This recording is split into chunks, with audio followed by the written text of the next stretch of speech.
നമുക്ക് നല്ലൊരു നാടൻ തീയൽ ഉണ്ടാക്കിയാലോ. ഉള്ളിയും മുരിങ്ങയ്ക്കായും മാത്രം ഉപയോഗിച്ച് നല്ലൊരു തീയൽ നമുക്ക് എങ്ങനെയാണ് തയ്യാറാക്കുന്നത് നോക്കാം. അതിനായിട്ടൊരു പാൻ എടുത്ത് വെച്ചിട്ടുണ്ട്. അതിലേക്ക് നമുക്ക് അതിനുള്ള അരപ്പ് ആദ്യം തയ്യാറാക്കാം. ഒരു മുറി തേങ്ങകൾ എടുത്തിട്ടുണ്ട്. അതിനെ ഒന്ന് നന്നായിട്ട് വറുത്തെടുക്കണം.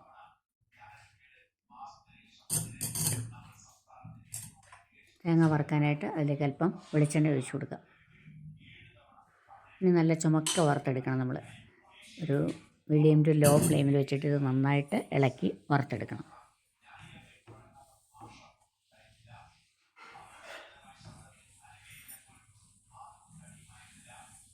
അതിന് നാടൻ രുചിയിലുള്ള ഒരു തീയൽ നമുക്ക് തയ്യാറാക്കാം.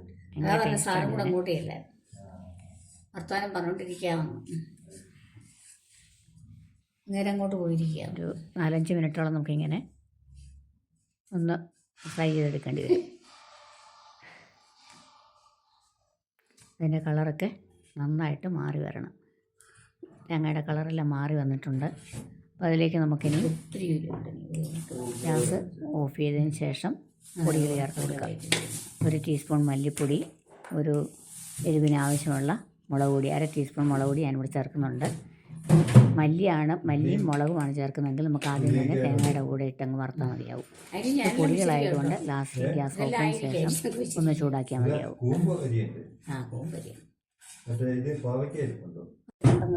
ഇതിന് നമുക്കൊരു പ്ലേറ്റിലേക്ക് വെച്ച് തണുക്കാനായിട്ട് വയ്ക്കാം.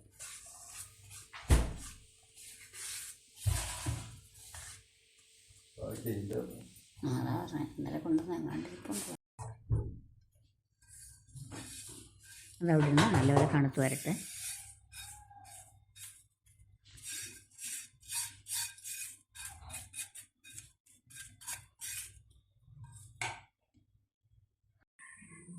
അതേ പാനിൽ തന്നെ നമുക്ക് ഉള്ളിയൊക്കെ ഒന്ന് വഴറ്റിയെടുക്കാനുണ്ട്. വെളിച്ചെണ്ണ ഒഴിച്ച് 1 ടേബിൾ സ്പൂണോളം വെളിച്ചെണ്ണ ഒഴിച്ച് കൊടുത്തിട്ടുണ്ട്. വെളിച്ചെണ്ണ ചൂടായി വരുമ്പോൾ നമുക്കതിലേക്ക് ഉള്ളി, മുരിങ്ങയ്ക്കായ ഒരു ഹാഫ് മുരിങ്ങയ്ക്കായ എടുത്തിട്ടുണ്ട്. അത് മുറിച്ച് ഇതിൻ്റെ കൂടെ ചേർത്തിട്ടുണ്ട്. ഒരു പിടി ഉള്ളിയാണ് ഇട്ടിരിക്കുന്നത്. ചെറിയ ഉള്ളിയാണ് സ്വാദുള്ളത്. അത് നല്ല ടേസ്റ്റാണ്. അപ്പോൾ ഇതിനും ചേർത്ത് നന്നായിട്ടൊന്ന് വഴറ്റിയെടുക്കാം.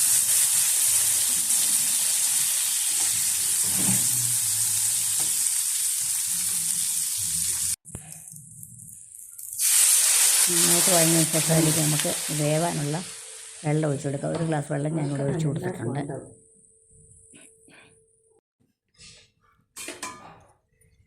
തിളച്ചതിന് ശേഷം തീ ഒന്ന് കുറച്ച് വെച്ച് വേവിച്ചെടുക്കണം. അതിലേക്ക് ഒരു 1/4 ടീസ്പൂൺ മഞ്ഞൾപ്പൊടി ചേർത്തു.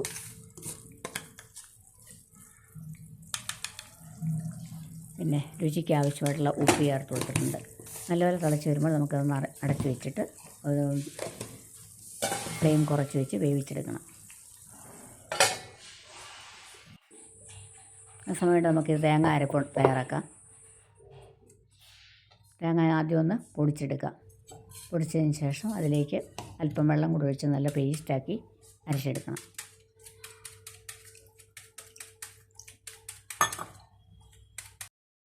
നന്നായിട്ട് അരച്ചെടുത്തിട്ടുണ്ട്. ഇതുപോലെ കഷ്ണമൊക്കെ വന്നിട്ടുണ്ടോ എന്ന് നോക്കാം നമുക്ക്.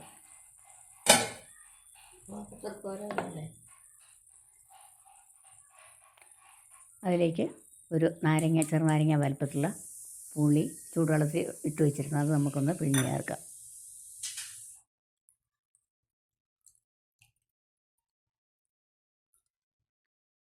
ഇനിയും പുളിയിൽ കിടന്നൊരല്പം സമയം അതൊന്ന് വേവണം.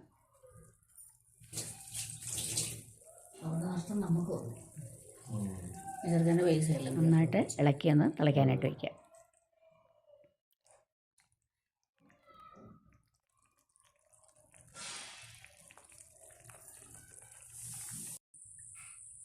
അതിനുശേഷം നമുക്ക് അരപ്പ് അതിലേക്ക് ചേർത്ത് കൊടുക്കാം. എത്ര ഗ്രേവി വേണോ അതനുസരിച്ച് വെള്ളം നമുക്ക് ഒഴിക്കാവുന്നതാണ്. ചോറിനൊക്കെ ആയതുകൊണ്ട് ചിലപ്പം കുറച്ച് ലൂസായിട്ടുള്ള ഒഴിച്ചു കൂട്ടാനായിട്ട് എടുക്കാനാണെങ്കിൽ കുറച്ച് വെള്ളം വേണം. പിന്നെ നല്ല കട്ടി തീയലായിട്ടാണെങ്കിൽ വെള്ളം അതിൻ്റെ അളവ് കുറച്ചാൽ മതിയാവും. നമ്മൾ മലയാളികൾക്ക് എല്ലാവർക്കും ഇഷ്ടപ്പെടുന്ന ഒരു വിഭവമാണല്ലോ തീയൽ. കുറച്ച് വെള്ളം കൂടി ജാറിനകത്ത് ഒഴിച്ചിട്ടുണ്ട്. ഇനി അതൊന്ന് തിളച്ച് നന്നായിട്ടൊന്ന് യോജിച്ച് വരണം.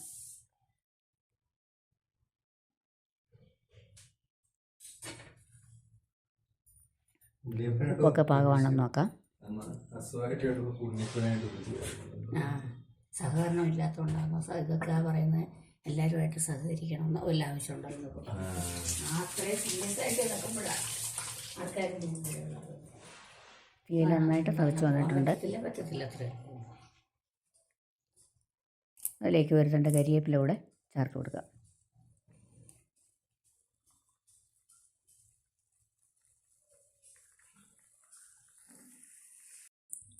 അത് വാങ്ങി വെച്ചിട്ടുണ്ട്. നമുക്കിനിയും കടുക് വറുത്ത് ചേർക്കാം. കടുകും മുളകും കരിവേപ്പിലയും കൂടിയിട്ട് നന്നായിട്ട് വറുത്ത് നമ്മുടെ കറിയിലേക്ക് ചേർത്ത് കൊടുക്കാം. അത്രയേ ഉള്ളൂ. നല്ല ടേസ്റ്റായിട്ടുള്ള ഉള്ളിത്തീയൽ നമുക്കിതുപോലെ തയ്യാറാക്കാം. വീഡിയോ ഇഷ്ടപ്പെട്ടാൽ ലൈക്ക് ചെയ്യാനും ഷെയർ ചെയ്യാനും സബ്സ്ക്രൈബ് ചെയ്യാനൊന്നും മറക്കരുത്. അതുപോലെ നിങ്ങളുടെ വിലയേറിയ അഭിപ്രായങ്ങളും നിർദ്ദേശങ്ങളും എല്ലാം രേഖപ്പെടുത്തണം. Thanks for watching.